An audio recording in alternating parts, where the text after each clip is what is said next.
घास कापताना थोडा व्हिडिओ घेतो, हे बघा व्यवस्थित इथं. आणि अशा पद्धतीनं घास कापून आणि पुढं घरी जावं लागणार. आणि गायांना घास कापून पदशीर कुटी करून गवताची 2 सकाळी वजी तोडून आरतीला सगळं आटपून आत्तापर्यंत इथं पोचलो आहे. आणि आज शिवलिंगावर लवकरात लवकर जाणे बघा लागला डोलायला घास, म्हणजे असं थोडं मजा येते. चला असो, दुपारपर्यंत माझं उरकलं सगळं गायांचं का मी शिवलिंगावर आज 10-15-20 मिनटाचा व्हिडिओ परत बनवून तुम्हाला मी उद्या परवापर्यंत सबमिट करीन. तर बोलू तिथं वर गेल्यावरच बोलू, आता काय बोलण्यात वेळ घालवण्यात म्हणजे नाही. अजून मला बराचसा घास कापायचा आहे, कासरा 1.5 कासरा. चला ओके मंडळी, आता कुटी बिटी झाली आणि हे बघा बबनराव आलेत. आता आम्ही जरा वर शूट चालू आहे आपल्या दोघांचं. सरकार बघणारे कामाला जायचं कोण कवी कवी कामावर जायले. आपण बसू आणि जरा एक व्हिडिओ बनवायचा आहे आपल्याला रापची. कपडे घालून नाही त्याच्यावरच असं शायनिंग बाज कॉमेडीमध्ये जाणार आहे ती जरा थोडं. आता त्याला काय इलाज, आपल्याला पार्ट पांडुरंगाने दिले असं.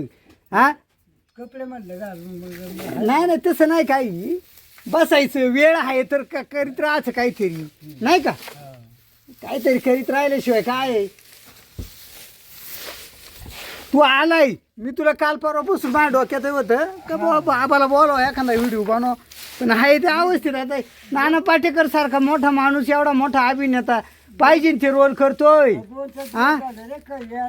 असा महापुरुष एवढा काढते ते तिरंगा आणि ते काय भाऊ. मग मला हे म्हणायचे पार्ट काही वेळ येईन, पण बबनराव ही ओळख बुजणार नाही ना.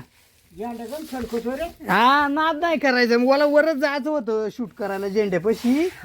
पण तू आल्यामुळं म्हणलं खालीच बनवू व्हिडिओ. जरा मित्रांनो पुश करतो, इथपर्यंतच थांबवतो. आम्ही वर बसल्यावर मग चर्चा करू, सविस्तर बोलू आपण.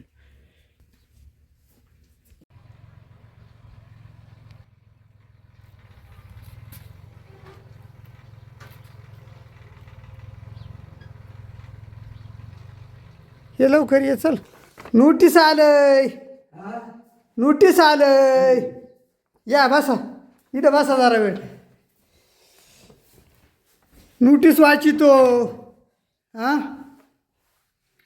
हे सरकार मला स्वस्त बसून देणार नाही. तो पुढचं ना काय. तेव्हा पाहून घ्या मित्र हो, असं काहीतरी करायचं करून ठेवलं आणि उपकार केल्यात जसे काही शासनाने मायावं. लाज वाटायला पाहिजे.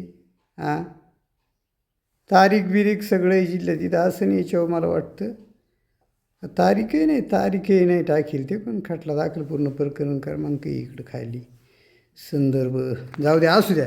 बबनराव काय म्हणता बाकी? काय नाही काय यानी म्हणजे फसली आहे ना पण. शिमाईला पंढरदानाचा नाद नाही करायचा पण, आहे ना. चिवाट लागत त्याला, तिथं जातीचं लागत. काय म्हणायचं कंचाय कस काय चालेल आपल्या अन्नाला सारखं तू एवढं. अरे रघुनाथाच्या कुळात तो सारखा माणूस नाही बबन बाबा, म्हणून मी टोकाव येतो खास.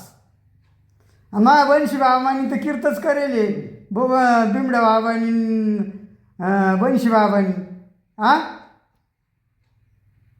तेव्हा जमिनी जुमल्यांची खेळ करू नका बाबा हो. मी दुसऱ्याची जमीन लुबाडणारा त्यालाही सोडित नाही, दुसऱ्याची बायको पळवणारा त्यालाही सोडित नाही. नियमानुसार माझी मोजणी झाली करून द्या, तिकडची जमीन परत जिथल्या तिथं करून घ्या. हे राजबाबांनी मला मोठ्या कामगिरीवर पाठवले, जन्म दिलाय का बबनराव. तुम्ही बोगस फायदे घेऊ नका. आता पहा ते नोटीस बबनराव वाचित आहेत. काय योग लागलाय आज मला झेंड्याकच. आज मी जाईल संध्याकाळपर्यंत पाणी मारायचे, झेंडा बघायचा आहे, सगळी अवस्था वर व्हिडिओ काढावा अशी इच्छा होती, पण जाऊ द्या. हे बघा कल्की अवताराचं कार्य अतिशय कडक आणि अतिशय डेंजर आहे. तेव्हा कष्ट करीत जा. मला पार आता सगळी माती फूल पाचोळा सगळं बोलायला लागलं माझ्याबरोबर. मोठी शक्ती का रे बाबा? लय मोठी हां मग आकाळणं सोपं नाही आहे ना, माळशिवाय नाही, तुळशीच्या माळशिवाय तर नाहीच. हे राममामाच्या पायगुणाने घडलं खरं म्हणायचं रामायण. हा आणि तो पुरून उरला म्हणायचं. हा आज 5-6 वर्षापासून माणूस आरतीचा म्हणजे हा आणि सुरुवातीच्या काळापासूनही बी त्याचं कामकाज कडकच होतं आरतींच्या बाबतीत आहे ना. गणपतीच्या प्रत्येक पिरियडला आपण हे बघितलं ना. तेव्हा काय होईल सांगता येत नाही मित्रांनो. आपल्याला खूप म्हणजे आता काय वेळ दिला आईनं इडून तिच्या मनावर राहिलं. अमृत सरोवर आहे, पिंपळदरी गाव, पांडुरंगाच्या पदस्पर्शाने पावन झालेली भूमी पंढरपूर आणि आळंदी आणि पिंपळदरी. हा पांडुरंगाचा 64 युगिनीचा महाकल्पातला बाळकृष्ण बाबाचा मांडे कुटुंबाचा रंदे कुटुंबाचा हा मोठा अवतारी कार्य काय असंच म्हणावं लागेल. हा अवतारी कार्य हे तुळशीच्या माळच आहे. बाबांनो माळा घालून घ्या ना आरतीला या. आयुष्य तुमच्या सगट माझ्या सगट संपत चालले का रे? आयुष्य संपत चाललं. आता आयुष्य कायचं काय राहिले रे? उघडत चालला. एक एक देव उघडत चालला, उजळत चालला. मग बोगस नाही ना ती. आज बबनराव तुमचे पाय लागले घराला बऱ्याच दिवसातून. मला गोड वाटत. बघू म्हणजे जशी वेळ येईल तसं नाही का. मग माझी अपेक्षा एवढीच आहे. परिस्थितीले खालावलेली आहे, म्हणजे अवघड आहे. म्हणजे कसा परपंच करावं काही सुधरत नाही का रे. आणि आपल्यापासून आणखीन खाली जर पाहिलं तर बिचाऱ्यांना म्हणजे रोजच्या प्रसंगासाठी 400-500 रुपयाची कवयनं मजुरी करून ते आणावं लागतं. आणि शेतकरी सुटला नाही. स्पेशली बोलायचं म्हणजे दुधाच्या बाबतीत मी लय खवळलेले आणि दुधाचा असा घाणा केल्यामुळं मला आता एक गाई वापावं लागणार आहे भांडवलामुळं. दुधाचा असा घाणा गेल्यामुळे ही प्रकृती बिघडलेली. अमृताच्या किटल्यांना तुम्ही लाता मारायला लागले, त्याच्यात भ्रष्टाचार करायला लागले, तुमचे दुधाचे बाजारभाव स्थिर नाही. माझ्याकडे सगळ्या डिटेल्स बाबा सरकारनं सगळ्या डिटेल ठेवलेल्या आहेत. शिवबा जेव्हा गुजरातला जाणार होता छापा मारायला महिनाभर, तेव्हा ते सगळं गुजरातला माहिती होतं. आत्मा शिवाचा येणार कसा जाणार कसा का रे बाबा. मग हे एवढं सोपं नाही. तेव्हा माझी मोजणी पहिली करून द्या क्लिअर, म्हणजे मला क्षेत्रफळाचा विकास करता येईल. आणि ती मोजणी झाल्याच्यानंतर हे तुम्हालाच राहणार आहे. भारत सरकारला अर्जुनाने बांधलेलं. मेल्यावर मला काय करायचं, पण तरी माझा आत्मा इथे येणार बाबड्या कुठे असं ब्रह्मांडातला आत्मा माझा इथून फाकू शकत नाही. भवानीचं स्टील लागले त्याला, सोपं नाही. आणि आळाफाट्यातून ते स्टील आणले पदशीर जिथल्या तिथं आत्मा नाही चोरी होत. बबनराव फुकट टोकाव प्रगट नाही झाले का. मग सगळ्या गोष्टीतून एक काळ होता बबनरावाचा, त्यांनी काही काळ हातभट्टी पाडली पण नाही जमलं काय रे बाबा. पलटी करून टाकलं आणि माळंमुळं ते घरावर कृपा आहे त्या कुटुंबावर सगळी. आणि त्या माळंमुळं ते टोकावरचं घर शानमध्ये चाललं. एखादा झेंडा आहे ना घराच्या वर टोकापाशी तिथं खाऊ चांगला मोठा बागवा, म्हणजे देवाला निवासा भेट होतो. सगळा मोठा आहे ना देव तुकाराम महाराजांच्या भाषेत. तुका केवढा तर आबाळा एवढा, तसंच तुकारामाचा देवही बी मोठा. बारीक आहे का तो पंढरीचा विठ्ठल. तोच तो पांडुरंग जन्माला आला म्हणून पांडुरंग नेपाळाचा जन्म झाला.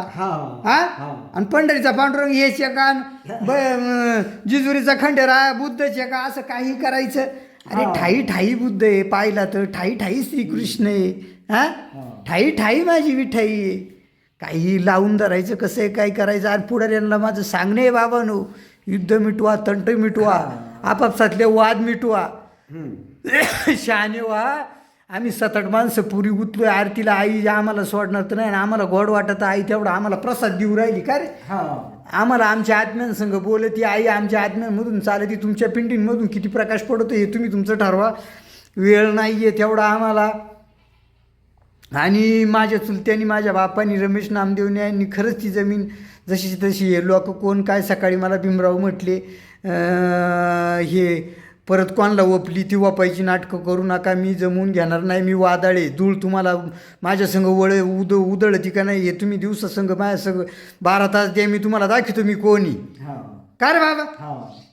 काय आता सांगायचे, आली माझी चिवताई चिव करायला. सांगण्याचं तात्पर्य एवढंच बाबांनो, शांतता धरा. मला ह्या जमीन जुमल्यांबद्दल कोण कोण काय काय बोलले, कसं कसं बोलले, काय झाले कसं, हे सगळं ठाऊक आहे.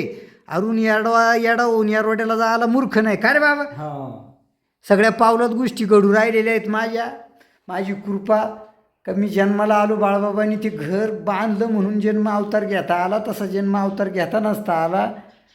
राधा कुठे आहे तुम्हाला सगळं माहिती आहे, कृष्ण कुठे आहे तुम्हाला सगळं माहिती आहे. तुमची ही नाटकं चालू आहेत.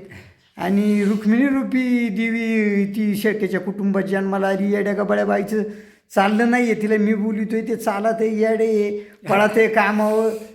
नाही बाबांनो, थांबवा. जमीन जुमला तुमचं माझं कोणचं नाही. पांडुरंगाचं स्पिरिच्युअली युनिव्हर्स, राजाराम पाटलाचं, पांडुरंगाचं, पवित्र कुळाचं, चैतन्य कुळाचं, रामरूपाचं, राम कुळाचं, ही मोठं राजाराम पाटलाचं मोठं असं रामायण आहे ही.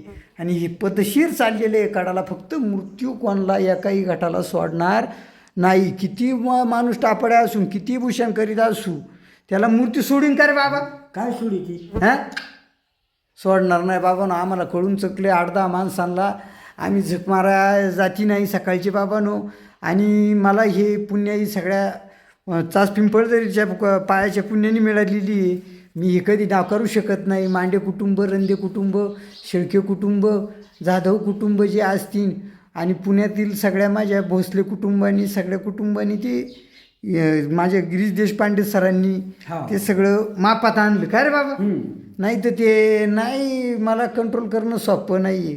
बघू आता आम्ही व्हिडिओ बास करतो. 9 मिनटं 19, 20, 25 सेकंदाचा व्हिडिओ होईल हा.